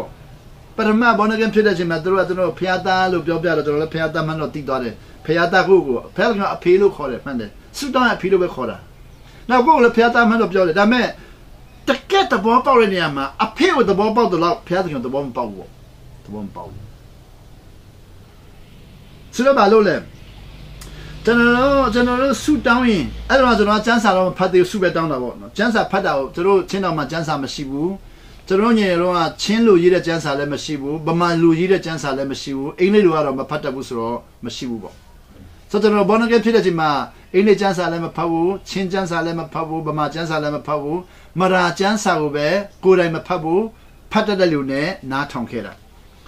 ဆိုတော့ကျွန်တော်1992ခုနှစ်မှာလွန်ခဲ့တဲ့နှစ်ပေါင်း90မှာပေါ့ကျန်းစာဖတ်တာနဲ့ဆူတောင်းတာ objective ဆိုတာရည်ရွယ်ချက်ပေါ့အဲ့လိုရည်ရွယ်ချက်ရေးရမယ်ဆိုတာဘယ်သူမှမပြောပြဘူးရေးလည်းမရေးဘူးပေါ့ဒါပေမဲ့ရည်ရွယ်ချက်တော့ရှိတယ်ဆိုတော့ objective ဆိုတာတဲ့ရည်ရွယ်ချက်တဲ့ကျွန်တော်တို့ဆူတောင်းတာလည်းရည်ရွယ်ချက်ရှိရမယ်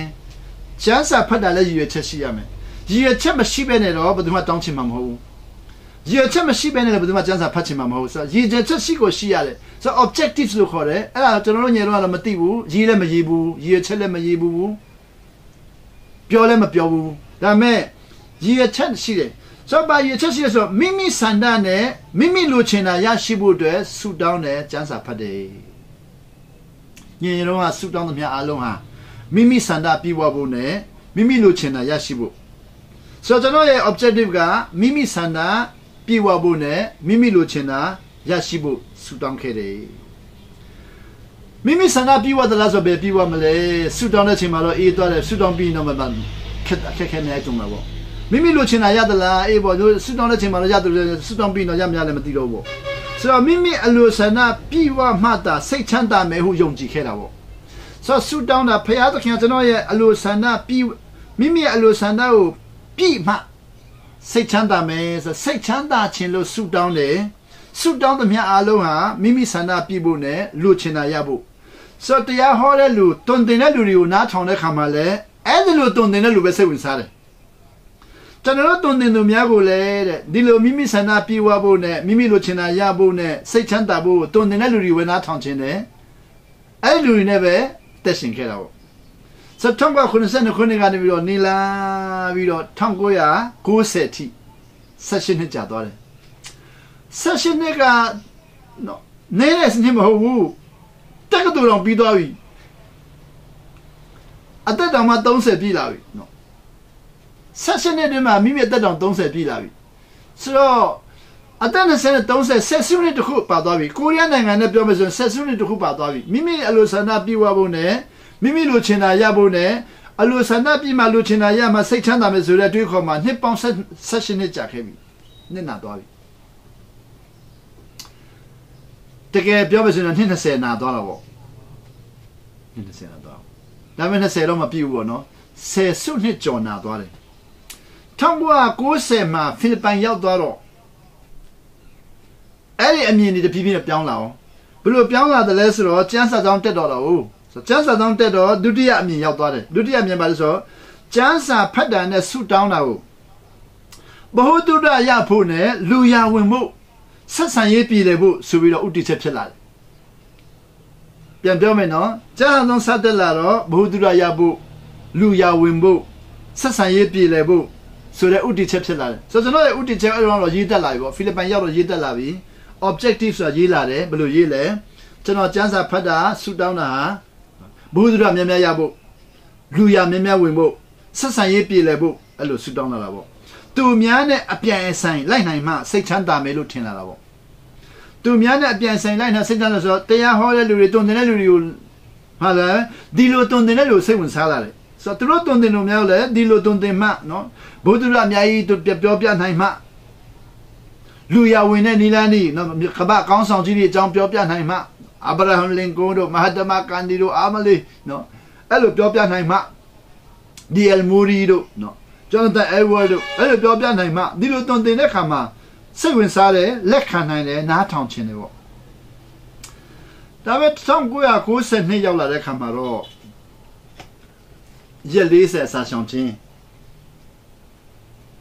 စတင်မိတ်ဆက်ခံရတယ်ကိုရီးယားမိတ်ဆွေတွေကနေပြီးတော့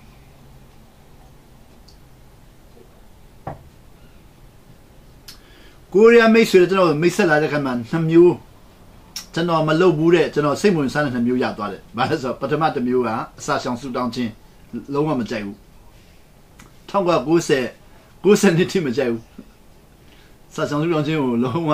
တေမယ်လို့ပဲထင်ခဲ့တာပေါ့တိတ်စိတ်ဝင်စားဘူးကျမ်းစာဖတ်တာလည်းအစဆုံးတစ်ခေါက်ပြီးဖို့တစ်သက်လုံးမစင်စားဘူးနော်ကျွန်တော်ကြိုက်တဲ့နေရာတွေကိုရွေးပြီးတော့ဖတ်မယ်လို့ပဲစဉ်းစားခဲ့တာတက္ကသိုလ်မှာကျွန်တော်ကျမ်းစာဖတ်တယ်လားလို့မင်းဖတ်တယ်လို့တော့ပြောမယ်ဒါပေမဲ့ဘယ်လိုဖတ်တယ်လဲလို့မင်းရင်ညအိပ်ပျော်ဖို့အတွက်ဖတ်တာနော်ညအိပ်တဲ့ခါမှာကျမ်းစာဖတ်ရင်ချက်ချင်းအိပ်ပျော်တယ်ညအိပ်တဲ့ခါမှာတုတ်တန်ကျမ်းဖတ်ရင်တော့9မိနစ်မကြာဘူးအိပ်ပျော်သွားပြီဆိုတော့အိပ်ဆေးအဖြစ်နဲ့ဖတ်လာခဲ့တယ်အခု1992ရောက်လာတဲ့ခါမှာတော့ကိုရီးယားမိတ်ဆွေတွေရပြီးတော့မိတ်ဆက်တာပါလေဆူတောင်းခြင်းနဲ့စာဆောင်ခြင်းမိတ်ဆက်ပေးလာတယ်ဆူတောင်းခြင်းမှာအစာရှောင်ခြင်းမှာရက်40အစာရှောင်ဆူတောင်းခြင်းမိတ်ဆက်ပေးတော့ကျွန်တော်ကအဲ့ဒါမဖြစ်နိုင်ဘူးလို့စဉ်းစားတဲ့ဟာတခါမှဖြစ်နိုင်မလို့မစဉ်းစားဘူး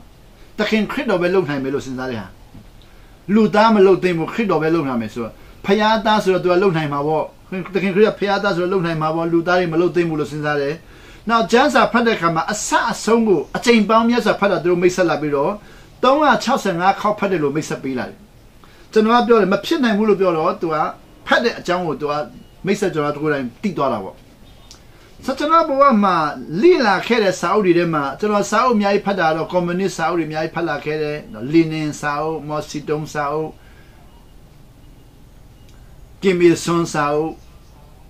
မြန်မာနိုင်ငံမှာဆိုရင်လည်းတိန့်ဖေမြင့်စာအုပ်တို့အများကြီးပဲနည်းနည်းတော့မဟုတ်ကျွန်တော်ဖတ်တာတော်များတယ်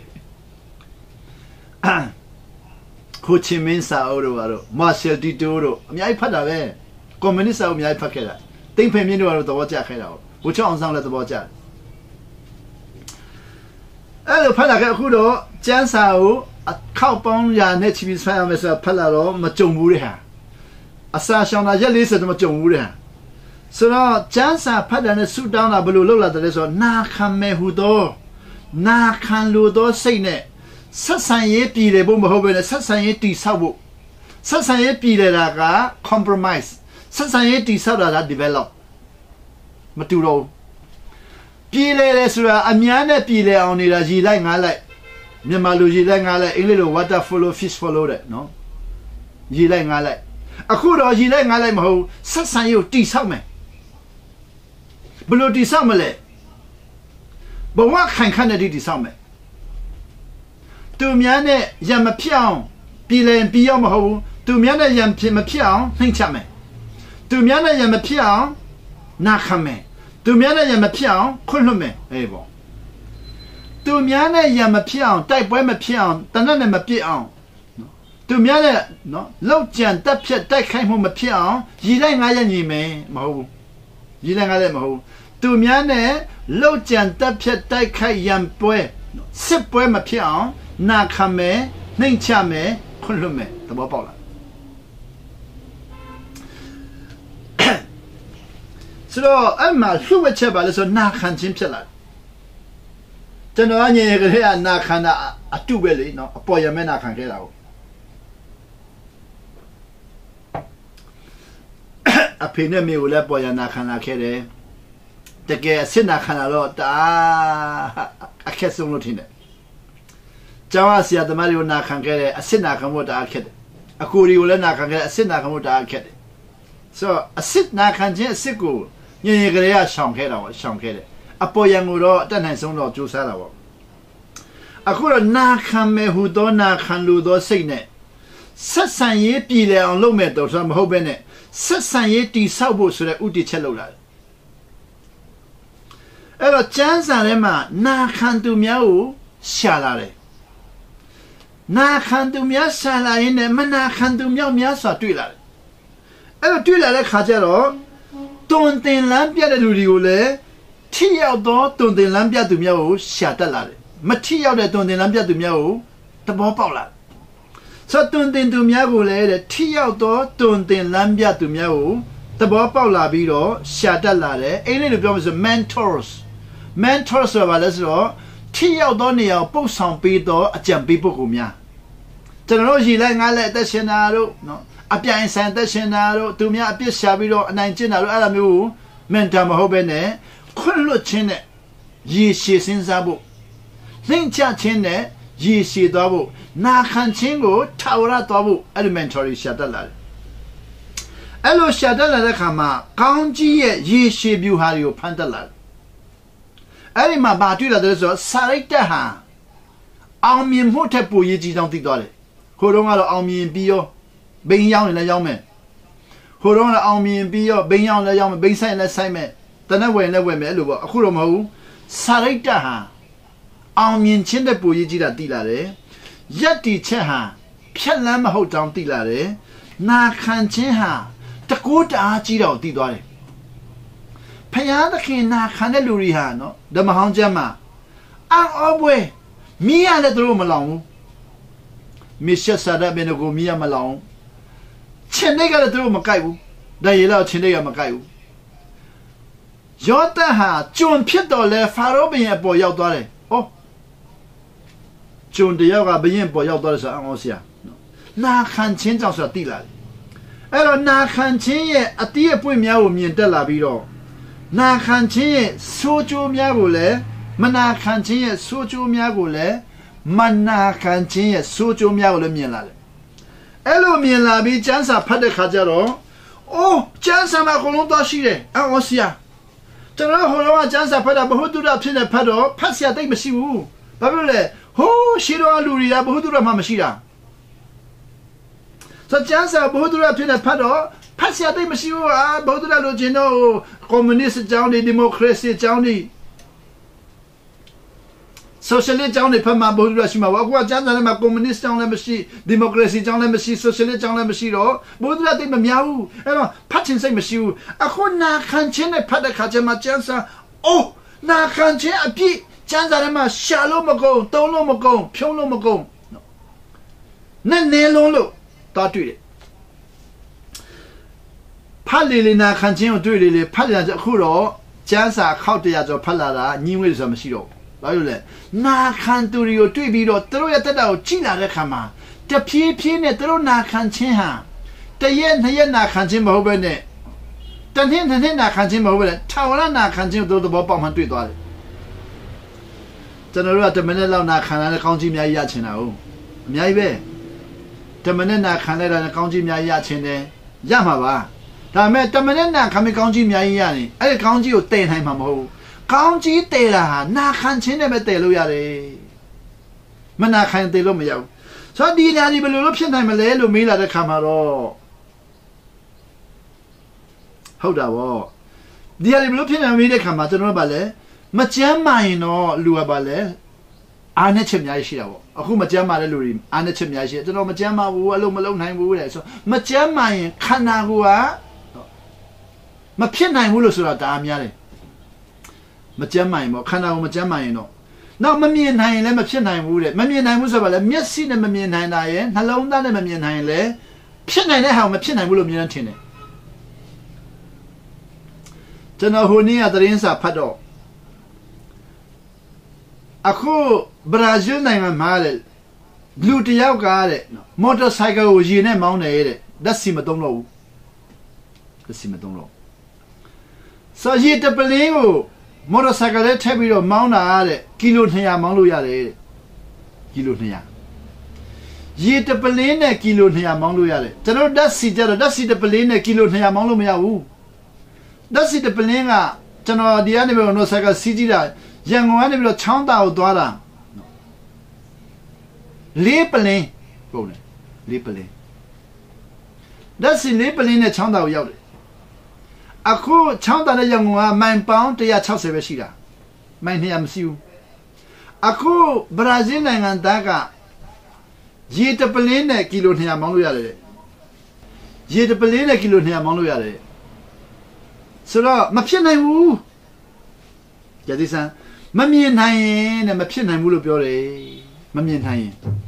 နောက်မသိလို့ရှိရင်လည်းမဖြစ်နိုင်ဘူးလို့ပြောတယ်ကျွန်တော်တို့ကမသိရင်လည်းမဖြစ်နိုင်ဘူးမမြင်နိုင်လည်းမဖြစ်နိုင်ဘူးဆိုတော့ကျွန်တော်ကဘယ်လိုလုပ်ဖြစ်နိုင်မလဲလို့မေးတဲ့ခါမှာသူကလွယ်လွယ်လေးပဲလို့ရှင်းပြတယ်ရှင်းပြတဲ့ခါဘယ်လိုရှင်းပြလဲတိတ်ပန်နည်းနဲ့ physics နဲ့ရှင်းပြတယ်ယူပဗေဒနဲ့ရှင်းပြတယ်ကျွန်တော်ကတက္ကသိုလ်မှာယူပဗေဒသင်လာခဲ့တယ်ဆိုတော့တက္ကသိုလ်မတက်တဲ့လူတွေယူပဗေဒမသင်တဲ့လူတွေတော်တော်မဖြစ်နိုင်ဘူးပေါ့ကျွန်တော်ယူပတဲ့ရှင်းတော့ဖတ်လာတော့လွယ်လိုက်တာအိုး ဒီလောက်လွယ်တာဘာလို့မသိတယ်လဲနော်ယူပါပြီးတဲ့ရှင်းပြတအားလွယ်သွားတယ်ရေနဲ့မော်တော်ဆိုင်ကမောင်းတာကိုတအားလွယ်တယ်ယူပါပြီးတဲ့အဲ့ဒါမဲ့ဘာဖြစ်လို့ယနေ့ထိလူတွေမသိတာလဲမမြင်နိုင်လို့ပေါ့အခုဘရာဇီးနိုင်ငံသားမြင်သွားပြီနောက်3နှစ်နှစ်ဆိုရင်ရန်ကုန်မှာရေနဲ့ဆိုင်ကမောင်းရတော့မယ်တအားလွယ်တယ်အဲ့လောက်လွယ်တာကို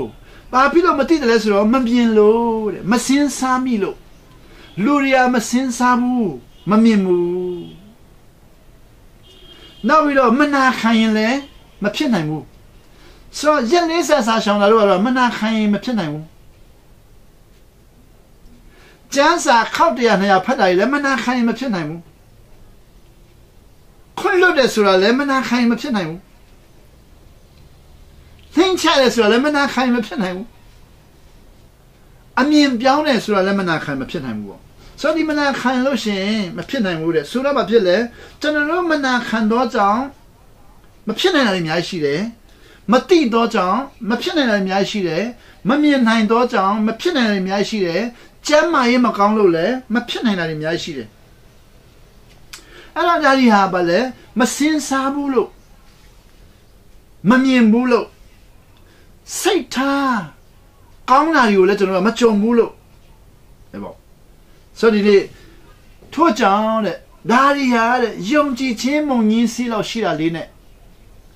အကုန်ဖြစ်နိုင်တယ်လို့ကိုရောပြောတယ်အဲ့ဒီမှာအစာရှောင်ခြင်းနဲ့ဆုတောင်းခြင်းအဖြစ်လို့ပြောလိုက်တယ်ဆိုတော့ဆုတောင်းခြင်းနဲ့အစာရှောင်ခြင်းတွဲပလိုက်တာပေါ့ဆုတောင်းခြင်းနဲ့အစာရှောင်ခြင်းဖြင့်ဖြစ်နိုင်တယ်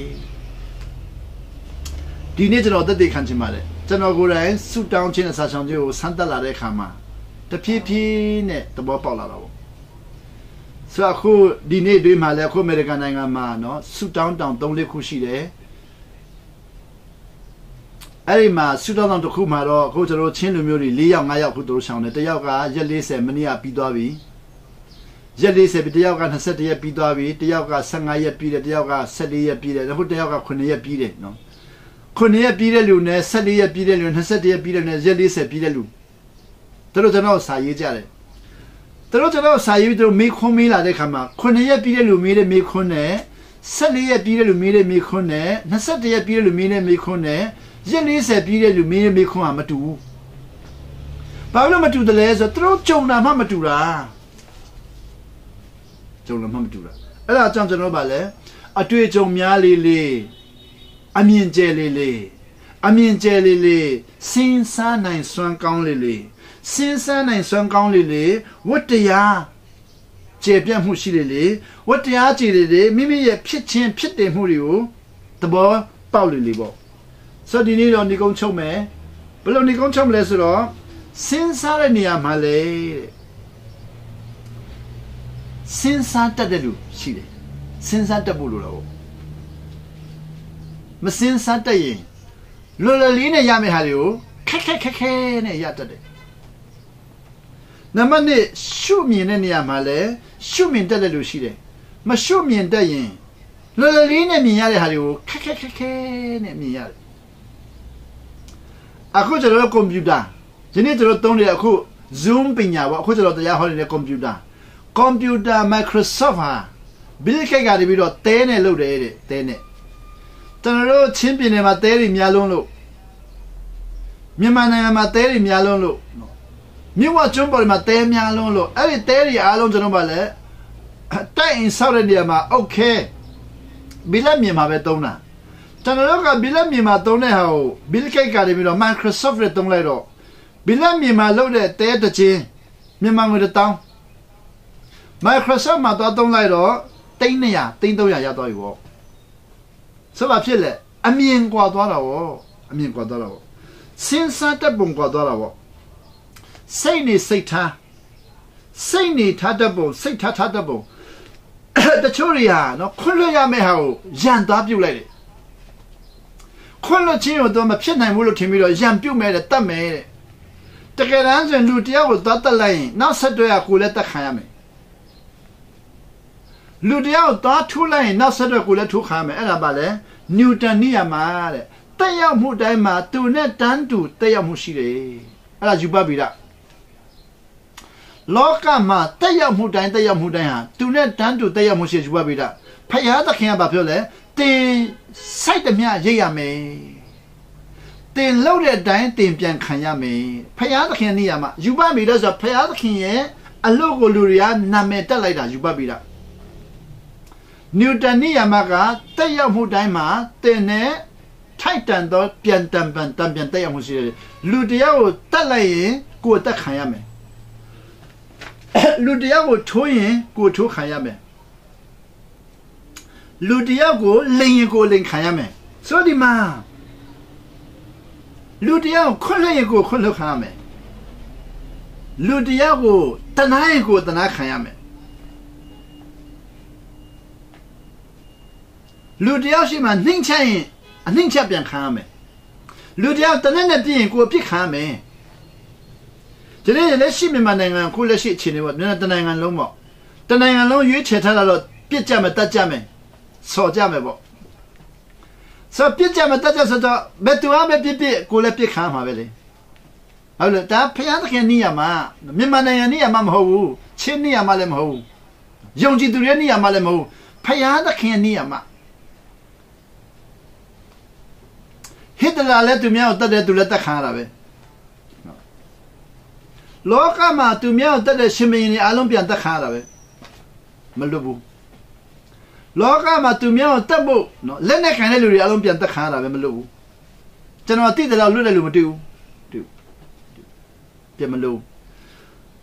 ကိုရောဟာရှင်မတဲ့ခိုင်းငါမှလည်းပြောတယ်အရင်တော့နဲ့ဆက်နှစ်မှာသူများကိုတနာရင်တဲ့ကိုတနာခံရမယ်စိတ်နှလုံးနှုံးညံ့တိမ်မွေ့ရင်တဲ့မြေကြီးမွေခံစားရမယ်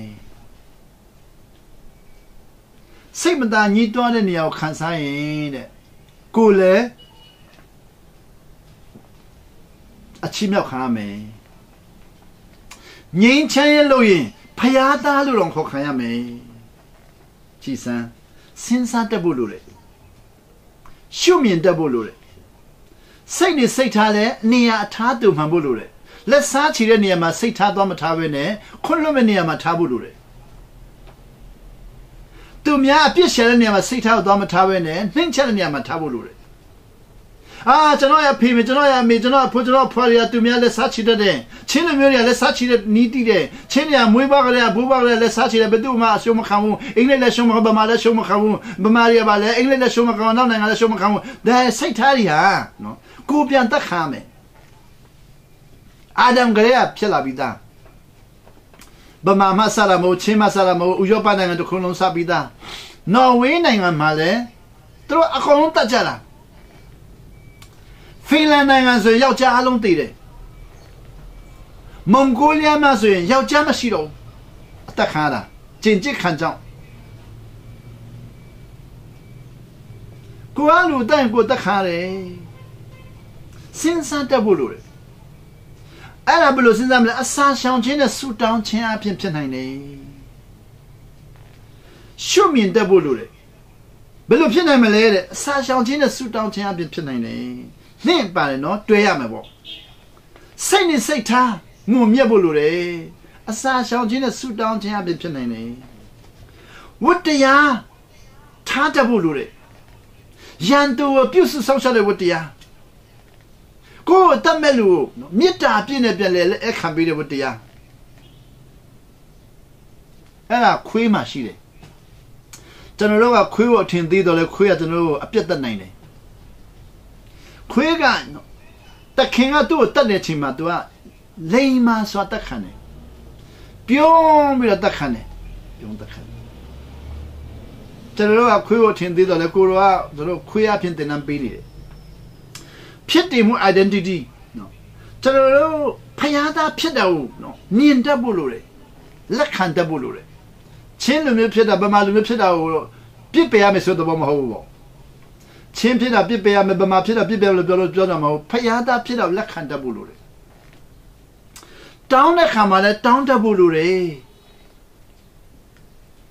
ရှာတဲ့ခါမှာလည်းရှာတတ်ဖို့လိုတယ်အစာရှောင်ခြင်းနဲ့ဆူတောင်းခြင်းအပြင်ဖြစ်နိုင်တယ်တင်တို့မှာမုံညင်းစီလောက်ယုံကြည်ခြင်းရှိရင်တဲ့ ကိုတော်ကပြောတယ်မဖြစ်နိုင်တာဘာမှမရှိဘူးကျွန်တော်တို့အဲ့ဒါကိုလက်ခံတတ်ဖို့လိုတယ်လက်ခံတတ်ရင်ဖြစ်နိုင်တယ်ရောက်တိုင်းဖျားရှင်ကောင်းကြည့်ပြီးပါစေအာမင်